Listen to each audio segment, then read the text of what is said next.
Manchu Bhatt, senior journalist, also with us, Advocate Manasvi Thapad, political analyst, Mr. Ashok Singh, director of Board Mass Education, also joins us on the show.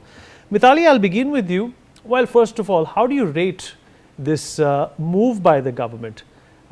This is obviously important, but a question on a number of people's mind would have been, if this had been constituted a lot earlier, we would have saved ourselves the trouble of so many paper leaks and so many anguished students.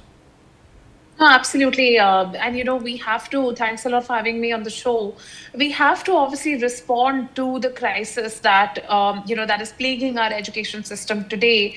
I would say, I want to just, break my remarks into two parts. Firstly, on the constitution of the committee, it's highly welcomed.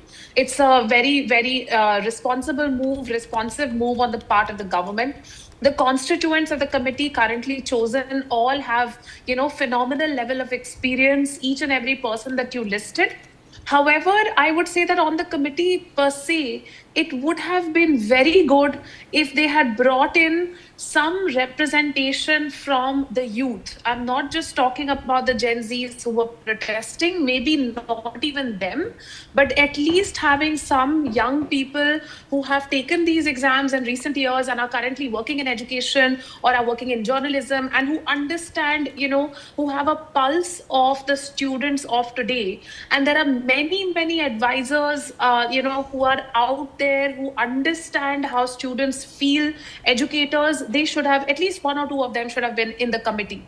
The second point is on the wider education system. Today the discussion is around exam leaks and paper leaks. That's the thing that has come to the surface. But underneath the surface, like any iceberg, we know that there is a lot that's bubbling in.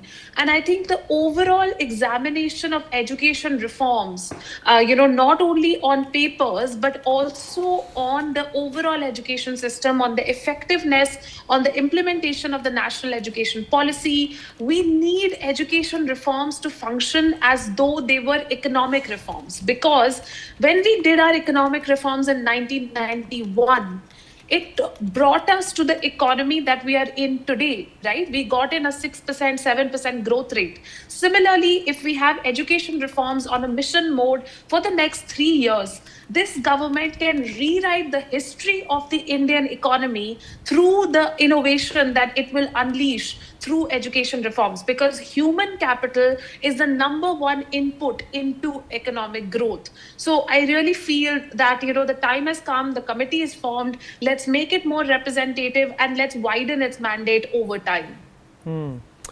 All right, let me bring in Manasvi also into this conversation. Manasvi, it's a simple question. The government's move and